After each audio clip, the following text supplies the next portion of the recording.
We have some major updates of mixed martial arts, starting with the news. Colby Covington reveals what's next for him. Covington seems to have almost recovered from the eyelid injury he sustained in his last fight at UFC Tampa and is now looking towards a new fight.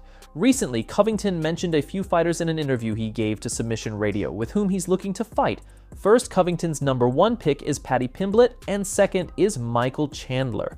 In the meantime, Covington also took a jab at Gilbert Burns in their recent beef, but it seemed like he wasn't as interested about that fight.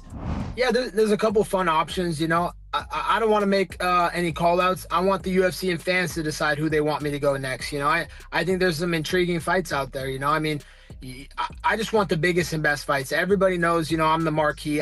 You know, that fight that I showed up on 2 weeks notice, you know, with no training camp, look at what it ends up being. Ends up being the highest gate in North American history for a fight night. So, you know, that's what happens when Colby Covington is on the marquee and he shows up. He's the biggest star in the division. Colby Covington is the premier for the welterweight division. So I only want the premier and biggest and best fights. So whoever that is, I don't know. I'm going to let Hunter Campbell decide that. He's the face that runs the place, so he can decide who it is. We've had some chats. He wished me a Merry Christmas and said we got some big things in store for me. So we'll see. You know, there's a couple guys out there. You know, Paddy Pimblett's always an option. You know, he's a big name, and he's been running his mouth about me. So I'd love to settle that. Michael Chandler is always a possibility. He's ran his mouth.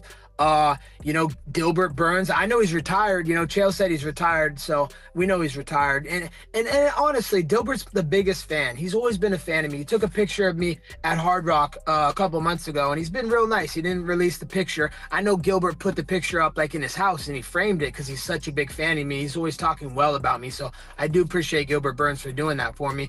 But why would I want to fight a fan? That would be so rude to fight a fan like Gilbert Burns. I mean, he's my biggest fan. It's like, you know, I have a new Twitch channel and I have a YouTube, and I want you guys to like and subscribe. I hope you've already liked and subscribed to my YouTube channel. Manager Ali made a bold statement about Alex Pereira. Only a week ago, Pereira shared that he'll be stepping into the ring in Sydney this February. However, just a few days earlier, he made it clear that it won't be Magomed Ankalaev. Still, it's unclear if he was trolling or if he truly won't be facing Ankalaev. But recently, Ankalaev's manager Ali guaranteed that the fight between Alex and Ankalaev will be locked in a cage. During an interview with MMA Junkie, Ali said, "Alex Pereira can say whatever he wants. That guy is such a kid.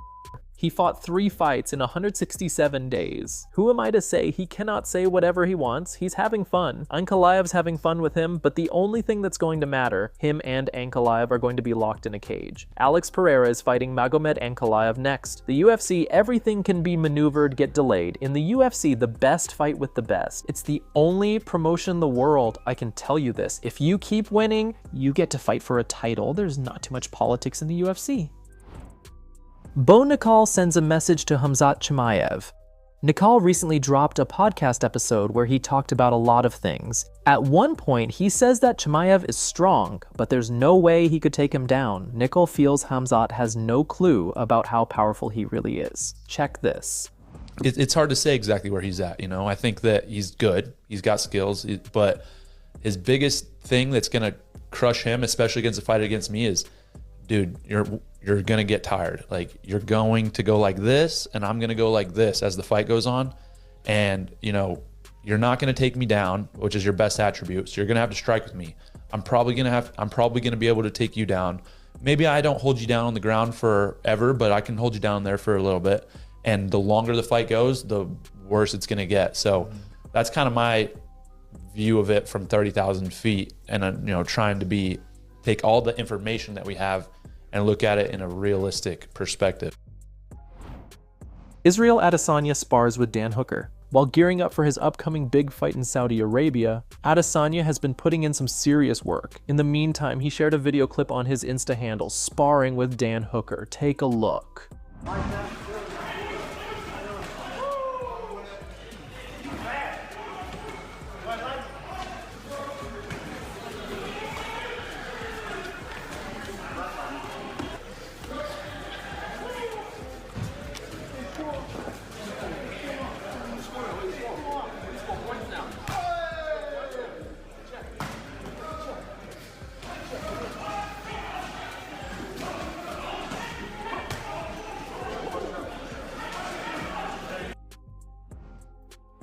The very first UFC event of 2025 has some last-minute changes. The UFC Vegas 101 event is coming up in just a few days, and recently there have been some major changes to the card.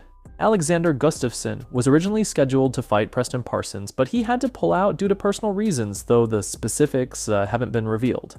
Now, Jacob Smith is stepping in to fight Preston Parsons. Parsons has fought in the UFC before with a mix of wins and losses, while Smith is undefeated and known for quick knockouts. Another change is that Joe Solecki's opponent dropped out, so now he'll fight Nurullo Aliyev, who hasn't lost a fight yet, and the main event will feature Mackenzie Dern and Amanda Ribas. Let's see how the event turns out. Joe Rogan shares his concerns on Jon Jones. There's no doubt that Jon is nearing the end of his career, and if his fight with Tom Aspinall happens, it's very likely to be his last. Jon has made this clear several times, and recently Joe Rogan seems quite confused about this situation. Listen to what he actually revealed.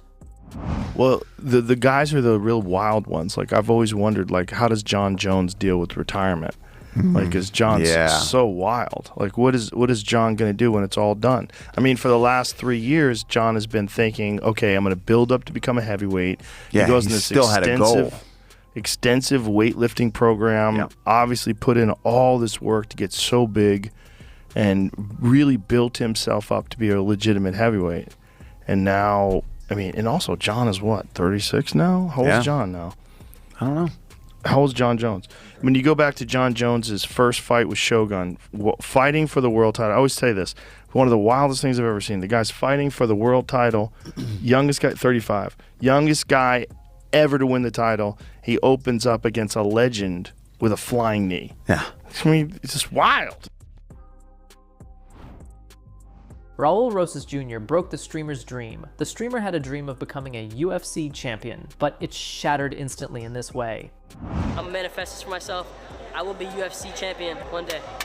I'm gonna be the featherweight champion of the UFC 3, 4, 5 years, bro. Have you ever been for this knee, bro? No. Wait. No. You won't feel it. No. No. You won't feel it. Wait. No. Help! Wait. I got medical problems. Just 5 seconds. I got medical problems. I got medical problems.